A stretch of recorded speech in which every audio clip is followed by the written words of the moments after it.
mindset throughout the organization. I work originally for a company called guildkill.com, and we're kind of like very, very big in terms of building just fabulous user experiences for e-commerce. The original experience was all around guild.com, like high-end luxury fashion flash sales. And in February of this year, we were acquired by a larger company, Hudson's Bay Company.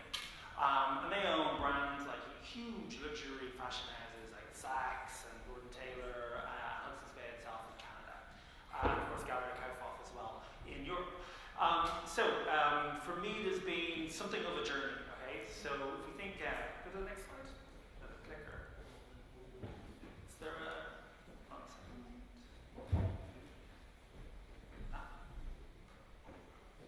Awesome, okay, great. Let me try it again.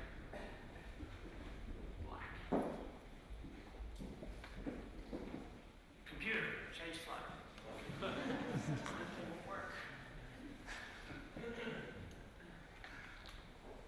So yeah, what I would say, go to the next slide.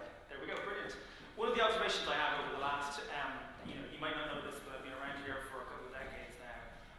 We actually have experienced a big change. The engineer has moved from this fungible resource, and I literally remember at the start of my career, you would see these discussions where it's like, oh, we need a project to happen. Okay, let's just take 10 of those engineers and plonk them over here, right? And then take 2 of those and over here, and then we're done.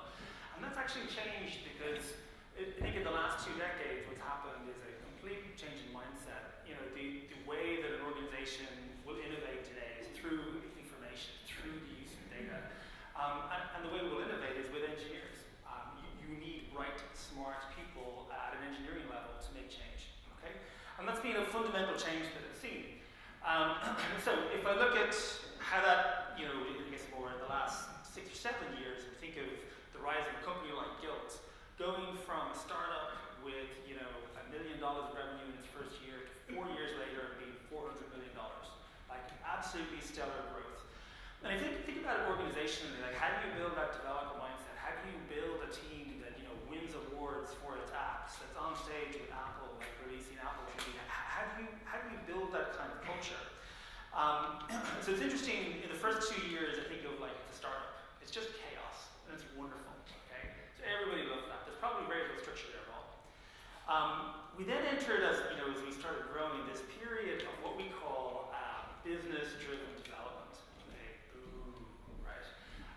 There's nothing, in a sense, so dull as the waterfall pipeline of, I'm the business guy, and I've got an idea, and I'm going to give it to a product manager, who's going to give it to a designer and a UX guy, who's going to give it to a developer, which will go to a QA, and then somebody else will put it to production. We weren't really that bad in terms of our waterfall, but we did end up with this bizarre situation where we were all structured around the business lines. And I remember working with an amazing business guy who was leading the home business. And he said to me at one point, Aid, I want to sell furniture, I want to sell sofas. I do not know how to lead a tech team, right? And that great realization that maybe actually you need to take the business away, the tech away from the business for their own good, okay? And so what we did was we exploded the model. And in 2011, we went to this KPI-driven approach where we simply took the teams of the engineers and we said, take you away from the business. What do you think is the biggest thing that you could be doing for Guild right now across the entire business, all right? Let's give you the autonomy to do everything you need. Now, by autonomy, what we mean there is a full-stack team, a team that has engineers and UX and design and QA. Everybody's working together on one initiative. That's a big part of it, the autonomous team. The second thing, though, is to be data-driven, right? How will we know if you are succeeding? What is the key performance indicator that will tell us whether you're changing the game? So we developed this approach, and it's a lot similar to this idea of, rather than give somebody the solution, if you've got a team of engineers, give them a problem, okay, and let them come with the solution, okay? So this is what we tried in 2011 to 2013. I think that, those early days were hard, okay, because it sounds like a great idea. Let's clear the board, let's restart again, right? Let's think of ourselves not as, one big engineering team, but lots of small engineering teams, each like a mini company, each with its own CTO. And you break it down like that, and then you realize that in the first couple of months, everybody has stage fright.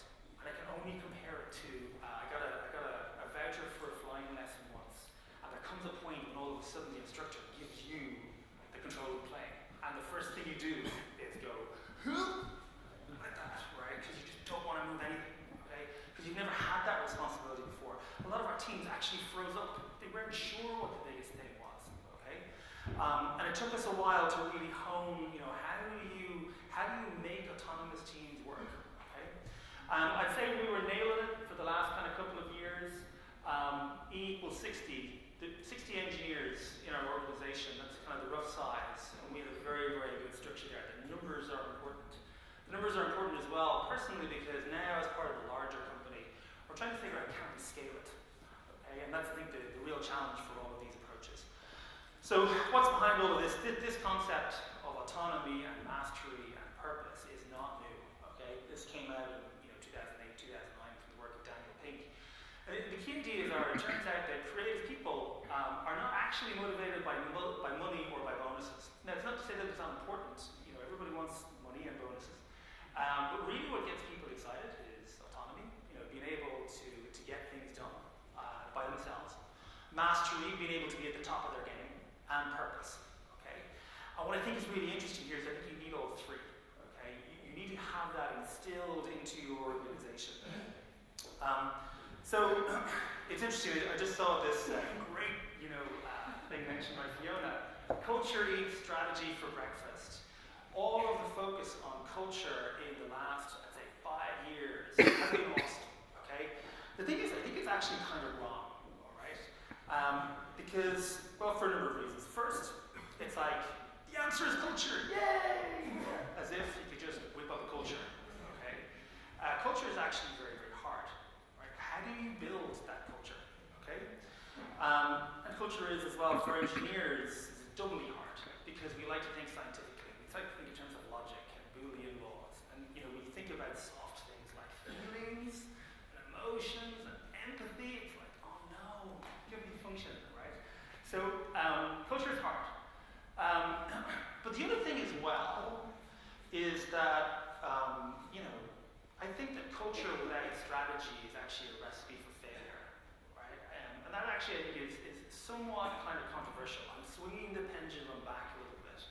The industry went from strategic development, strategic kind of thinking, to just get the right people in the room and they'll figure it out.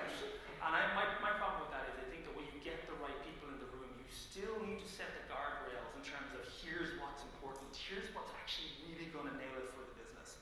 Okay? So no strategy, culture gets cranky, by me. So I think that it's definitely the case. Great culture is necessary for a development mindset and engineering culture, but it is not sufficient. Okay, you need a little bit of both. Okay, I think it talks to the culture sets the scene for the autonomy and the mastery of your craft, but I think the strategy helps out with the purpose side. Is what I'm doing really, really meaningful? And I got to say that I was so impressed by Fiona's presentation that helping immigrants work out whether their medication is working. That's just like you are saving the world, okay? Helping somebody buy a floral party dress, okay, doesn't have the same sort of spiritual gain, right? But it's important to realize, why are we doing this? Why is it important for our business? Okay, so building developer mindset. So what are my tips and tricks? Where you see a green arrow, you'll see a little tip, okay? The first thing is hire engineers. That may sound obvious, but actually lots of places don't hire engineers. If I think of our engineers, we've got about, I think, on the Guild organization proper, 75% of everybody in tech was an engineer. Only 25% was down to product management, UX, and designers. Okay?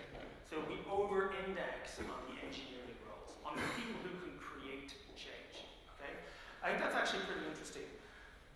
What you've got to do then is you've got to figure out, well, how do you structure your engineering organization? How do you make it work? Okay? And again, the numbers are important here. So a couple of ideas. First thing is our engineering philosophy is code first, right? We're actually not that interested in PowerPoint designs. We're not interested in UML. We're not interested in a 50-page design document. We don't care about requirements. What we really care about is getting people together, working out what the solution might look like and feel like, and then getting coding. Because code is the ultimate artifact. Early prototypes, get stuff working. Okay? And so effectively, here's how we think about it. So honestly, it's slightly engineering biased, but we think about our teams. Our team size is usually 5 plus or minus 2. It's probably more like 4 plus or minus 1 people. It's very really interesting team size, right? It's like the size of a small family. Enough people for 2 pizzas.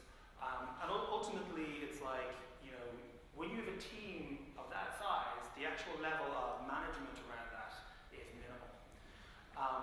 We bundle those teams into departments. That's 20 plus or minus 4. 20 plus or minus 4 is enough people that you get into a room together and say, guys, here are the big problems we're trying to solve. Do we need to change our teams? Do we need to borrow people? Do we need to reshape the way we think about things? It's also the perfect size for a classroom, 20 plus or minus 4. Big thing that we do as well is, with this structure, it allows us, I just don't like the term managers, it allows us to focus on leaders, technical leaders, okay? People who can really lead people and lead in technology. So leaders, not managers, but also leaders who are coding. So our team leads code 80% of their time. Our directors code, I think, 60%. The 85%, our leads are 85, our directors are 60, and someone like me maybe code maybe 10 to 15% of the time. Okay, this builds, the ideas about code and code cleanliness right the way into the whole structure. So a couple of other things there that I'll hit on later, but I think that's just a blueprint for an organization. I think the really interesting thing that we've done is that somebody saw this diagram and they said, but that's just a hierarchy, okay? And I'm like, everything is a hierarchy. Okay? That's the way it works, okay? The thing is what we've done is we've pushed as much responsibility and decision-making to the very bottom of the hierarchy, okay? Someone like me makes very few technical decisions these days because we actually push so much of that down on the teams, okay?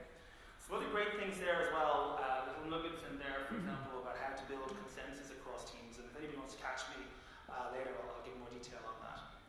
Okay, so what else is important? One thing that we've realized is incredibly important, and I hate the idea of just having a table up there. The real message on this slide is engineers love to code. Some engineers like to lead.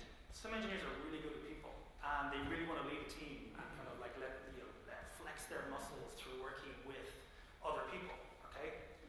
Other engineers don't want that at all, right? I know some incredible engineers, and they do not want to be a lead at all. They would run a mile rather than lead a team, okay?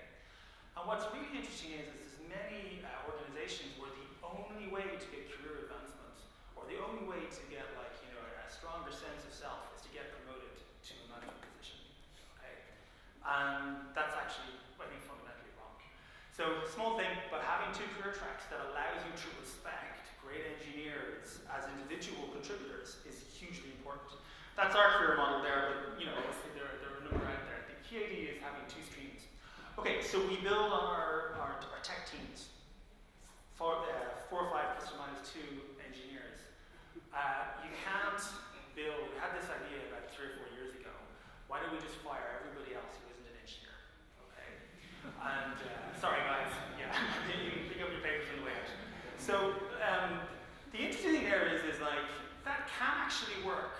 You don't ever think of a startup and going, oh my god, great, we could get started. Only we had a QA guy, and everybody's sitting around the garage going, oh god, I wish we had a QA guy, I wish we had a UX guy, or whatever.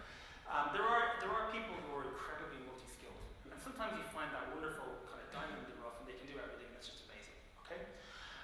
The way we look at it is, we kind of say, start off with that team, and then let's look at the ingredients. Within that team of engineers, do they have a person who has an incredible sense of UX? Because I've seen that at great front-enders who are absolute UX geniuses in the making, okay? And if you've got a team that has that ingredient in it, then you don't need to add somebody else in, okay? But if you don't have that in your team, that's when you go, do you know what, let's get one of the design team, parachute them in here, and actually make sure we have that ingredient covered. So we've done that for the classic roles like product management, project management, UX, and design. Just always making sure, if you look at a team, does it have the right ingredients, and how do we shore up the ingredients if necessary? So all the classic things are there. By the way, the language around this has been amazing, because when you think about it, when I think about it, we used to have these fights about, there's a product manager, there's a tech lead, and a project manager. Who's in charge? Who calls the shots, right? Don't you tell me what to do, all this kind of craziness. And actually, when you have a situation when you're saying, to a lead, hey, do you really want to be the project manager? Do you really want to do that stuff? And and the guy goes, no, I wrote the right code.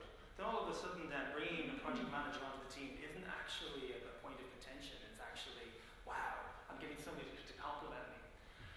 So we built this ingredients framework that basically says, let's actually look at the people, figure out their strengths, and figure out what they can bring to this team in this moment in time, regardless of their job role or title. Okay? Now, some of the framework is actually very obvious, kind of a front-ender, a back-ender, a DevOps guy. Okay? Some of it is a little softer and a little bit more fun. For example, the external relationship manager, right? Who actually is the person who's a PR guy, who's talking about what the team is doing to the rest of the organization? Okay? Who's the motivator? Who's the guy who just, when he walks or she walks into the room, everybody goes, oh, it's awesome, let's get working. Who's got that role? Okay? And then as well, who's the cruise director? Every team needs a cruise director. Who's the person who's actually making this fun? Because this is actually very interesting. It's a very easy piece to forget. You know, all of a sudden you realize that 6 months have gone on and nobody's remembered anybody's birthday. You know, and there's no cake. And everybody gets angry. Okay, so getting the ingredients is really important. Aligning teams and strategy. So this is, I think, this is like one of those slides that looks easy. It's actually incredibly hard, right? But I think it's incredibly important. It talks about, getting that purpose correct, okay? So you've got like a strategy. What should our company be focusing on right now, okay? From the strategy, get initiatives. Here are the big chunks that we think we need to do. And then when we look at the initiatives, we then say, well, what are the KPIs? How are we going to measure this, okay? For me, all of that talks to the purpose. So why are we doing this in the first place, right? Why is it important, okay? I think that's really, really key. At that point, once you've defined what the initiative is and how it's going to be measured, that's when you hand it over to the team, and you let the team figure it out from there, okay? So, for example, mobile is huge. Strategically, we need to have more people using our app, okay? So that's the initiative, okay? KPI is, well, let's think about the average session time or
really told us, here's how we feel about the various things that we're doing.